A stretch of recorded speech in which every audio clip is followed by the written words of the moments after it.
That's the thing. They caught Steve on the off guard. Yeah. But yeah, Brett, we're not playing with you this year. Yeah, nah, nigga. It's already been 2-3 years of that bullshit. It was 3. Ever since we got to the young. Hi, my name is John, and I'm a low-key legend. They say I'm getting too old, like Dan and Lethal Weapon. But I'm the renegade, out of my cousins and brethren. So I'm the one that's made, handing out dozens of lessons. Walking time bomb, no barracks, watch where you fuckers are stepping. Old landmines still can be mighty effective. Well-placed blade, right where the tissue connected. I'm the missing link, the continuum shall be corrected.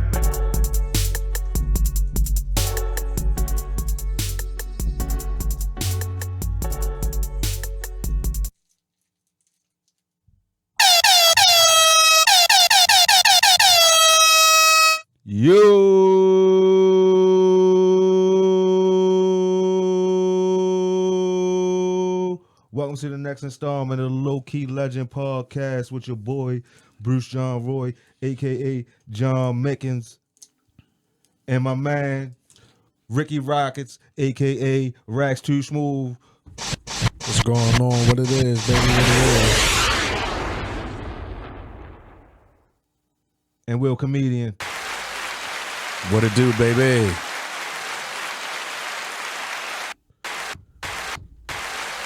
So what we doing today is we smoking on that dark Chauvin pack today. Yo. Early.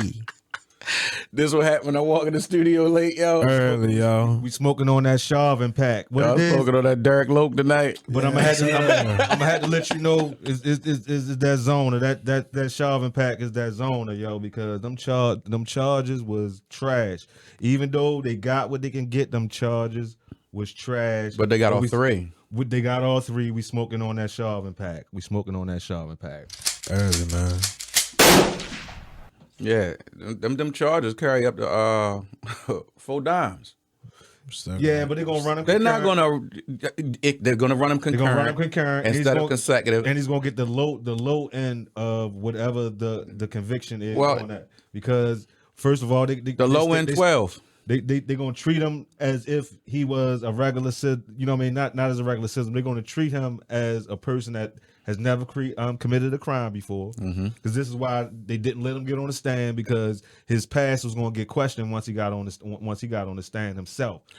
So the other thing about that, though, real quick, if he gets on that stand and that prosecutor gets to asking him questions that he is not an answer, not his past, but just about that particular incident. Right. Have you been trained to do that?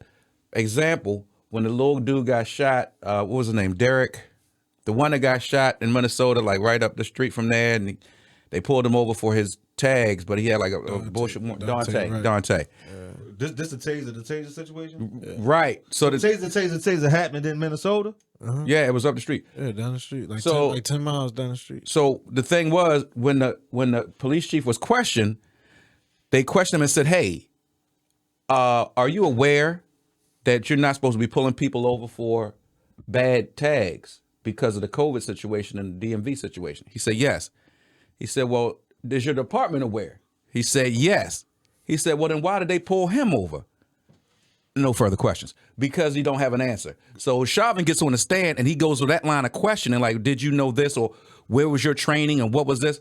You're a dead man anyway, because you don't really have a slick ass answer. Right. You know what I'm saying? Like, once I start questioning where your training starts and stops, and you're out of those parameters anyway, you're dead. You can't make that situation fit into the parameters that you were taught. So if I ask you and you can't give me an answer, like when I told you I was overseas and they said, well, do you understand that you can't shoot unless they shoot first? Right. Twice. Right. And I say yes. But then they say, well, why you shoot twice and he shot once? How do I push that back into the parameters to make me right? I can't. I just told you I understand. So no, I'm not getting on the stand either. If I was him, I'd shut the fuck up and take what they give me. Right. Because whatever you say, you're not smart enough to put it back into the package. Once they got that paperwork on you short, and they said, well, this is what he's trained to do. This. He said, well, this is what he's trained to do. Yes. Well, why'd you do this? This is the opposite of that. Oh, boy, that first is going to get you another 10. Exactly. I'm telling you, I've been to where I was not almost in the, but where they questioned me before they gave me the gun. Right. They ask you several times before they let you sign that paper. You do understand. Matter of fact, make you understand. Make me understand that you understand. When can you shoot? If you shoot at me twice, then I can shoot how many times? Once. Right. Okay. Before that, covering concealment. Okay. If he's shooting at somebody else that's defenseless, then I can shoot. Yes. All right. So what if what I'm saying is that's I'm asking a question about the going back to schooling me on the protocol, how the military carries as far as protocol. So what about if you are in handgun range, right? And somebody is attacking somebody else with a knife. What y'all supposed to do? Oh, I can shoot him. You can shoot him because you're imposing. It's what they call you're imposing. So if they come at you with a knife, you're supposed to pull your knife out. I don't have a knife. I gotta fight him. but you the same thing. What I'm saying, you gotta come at him with lesser force, up to the point of the force that he comes. Right. So in other words, so somebody charging the gate with a knife, right? Yeah, I can't just bust him. Don't y'all got a bayonet though? They don't got bayonets no more on the end of y'all? The war is no longer civil. Okay. What I'm saying is you have other things, like you have an asp. An asp is dangerous as shit. All it is it looks like a little But what I'm saying is you gotta pull out, you have other shit. Right. You can't shoot them though. If they coming at you, but if they going at somebody else. But because you're imposing imminent danger on an unarmed person. So let's say you are going at Rocket. Right. You got a knife. Rocket has nothing. Right. I can get you done. Right. Because if I don't, he's going to die, and that's an innocent. Right. Like me and you have a problem because you're doing something to an innocent. But if I get you before I let you get to the innocent, I'm a good guy. Right. Now, do I choose? Do they teach you to leg shoot and all that? No, that's a personal choice for me. So, like, if it was me and you was going at Rocket, if I had you that close where I can't miss, okay, I'm going to put you in a wheelchair. For a little while. Right. Can't stab a motherfucker on the ground. But they don't teach that. And it's so funny. I wish I could pull up the phone and let everybody see it. Hold up.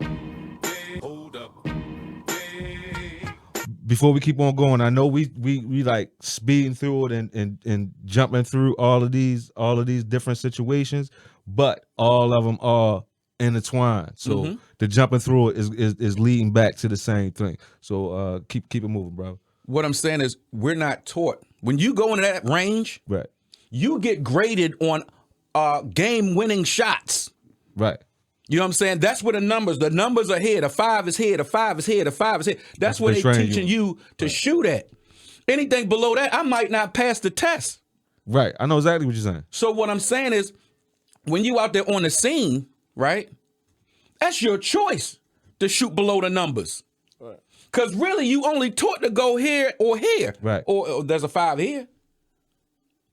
And I'm saying 5 because that's how they grade you. That's how they, you could be a shooter, like you could be able to shoot, able to carry, but not be a marksman. So my grade was a marksman. The next one up was a sharpshooter. Right.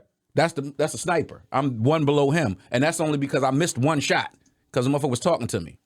But what I'm saying is they don't grade you on situational awareness. In that gun range, they grade you on how many times can you hit that game winner. Right. Boom, boom, boom, boom. All these numbers out here is ones and twos. Right. You need 20, 30 something to pass.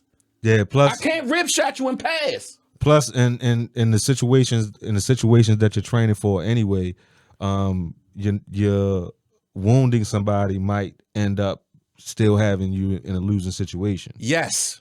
But at the same time, you have to, because listen, don't nothing move faster than a gunfight. Right. Nothing.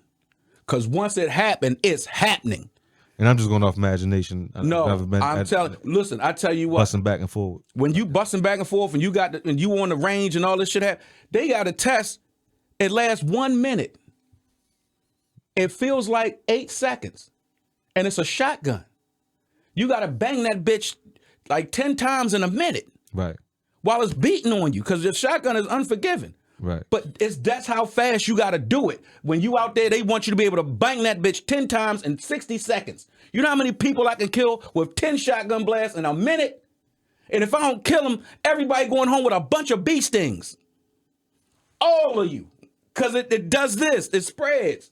So that's what I'm saying. It moves fast, and they want you to move fast. Right. So you have to take it upon yourself to say, okay, hold up. It ain't got to be that way. You can kneecap, you can thigh, you could give her a stomach shot, put her in a shit bag, whatever. But they don't train you for that. I'm not saying that man was right or wrong, so I don't want anybody to think that. But when you're in that gun range, you're taught to. Here's what they say: back sight, front sight, find that 5. And the 5, that's the game winner. So when you in that gun range and you got that M16 in your hand, he gonna tell you, back sight. Yo, don't point that at me, yo, because I'm the one that got the guns. I'm the one that got the guns and shit over here and the missiles, yo. So don't. They gonna teach you to look through that back sight, find that front sight, and when they lined up, you find that number 5. And that number 5 is that's religious, because you're gonna see whoever it is you pray to right after. So they don't teach you none of that other shit. Now the whole DERRICK Chauvin shit, that was some nut shit. That's just human nature. You gotta know what you're doing. But the other guy, they say Shorty was about to gut the girl. But at the same time, you ain't had to give a 4 top dead center mass. Right. Yeah, One of them would have done it. but also what happened was, like, when she charged Shorty, it's a guy that was standing right there, and he had kicked the other Shorty that was on the ground. And at that point, to my eyes, it looked like Shorty had basically like backed away before Yo had pulled the trigger and hit Makai. You know what I'm saying? Okay, I'm not aware. I didn't see the video. She wasn't. From what I can surmise from it, it was a classic police clean shoot. You understand what I'm saying? Yes, it's questionable, my guy. No. When I say a classic police clean shoot, I'm not saying that it was. Yo, is that the black I just put down? It might have been. I ain't used it yet though. Yo, threw my shit down like trash for that. Yo, you see how he did that? It might have been, yo. Hold my shit for real. I ain't mean to hold your shit, yo. Like, But no, like, what do you mean by classic police shoot? Clean shoot? Clean police shoot. A clean police shoot is not necessarily a righteous human shoot. You understand what I'm saying? Yeah, but it'll be justified. When there's a weapon involved being brandished and somebody's safety being involved, Same shit you was just talking. They gonna get away with it, especially when it's not involved. It's not involving. That's why I asked the question. If you see somebody else going at somebody else with a knife, Yes, that's part 2 of deadly force. All right, so that's what I'm saying. Even though it's not righteous, you know what I mean, on the court shit, you know what I mean, with the law currently and going back, you know what I mean, that shit was some, you know what I mean. Well, see, the thing is, you have to realize, I'm talking to you about the rules that were given me. I have different rules than them. Like, everything that they do, that you see them do on TV, right. Everything you see them do would have put me in Leavenworth 20 years ago. Right. Like, there's nothing about their rules that are the same as the rules that they gave us in the military when they gave us the pistol. These dudes in the Western and the Eastern, they don't have the same rules. I'm telling you, use of deadly force as it was taught to me in Bahrain. Well, or like they get it in historically, the police got more leeway than y'all had.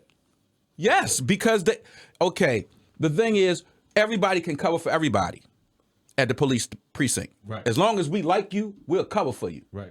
But in the military, okay, this ain't Nam. You know what I'm saying? Motherfuckers getting killed by friendly fire and all that shit. No, motherfuckers going to jail behind that shit now. So if I come back and you're the guy at the armory, right? You're the gunner's mate. Right. I hand you my clip because I have to download in front of you. I break her down in front of you. I hand you the clip. You look at it and it's 14 instead of 15 because we can still use the 15 and ones. The 15 clip. What's that? You put 15 bullets in it. Okay. Nowadays, the rule, the law is 10. They cut it back to 10. You can only have a max of 10. But if you get an old clip that still fits your gun, it's still legal to have the 15 joint. So if I hand it to you, I'm giving you, I got the gun in my hand. She's cocked up. She's open. You know it's nothing in it. I hand her to you. And you look at the clip as the guy in the army, as the gunner's making, hey, yo, you missing one, fam. Huh? Oh, man. Hey, yo, you just can't put one in there for me? you might say it one more time. But hold on, what he saying? Hold on. like if I give you this fucking clip and it's 14 instead of 15 in there. Now this gun is open. Right. So you know there's nothing in it. Right. She's racked open. And I say, here, yo, blah, blah, and you gave me 15 and I give you back 14. As the gunner's mate, you might say, hey, yo, you missing one. Oh, man, am I, blah, blah, blah. You might say it one more time like, hey, yo, you missing one.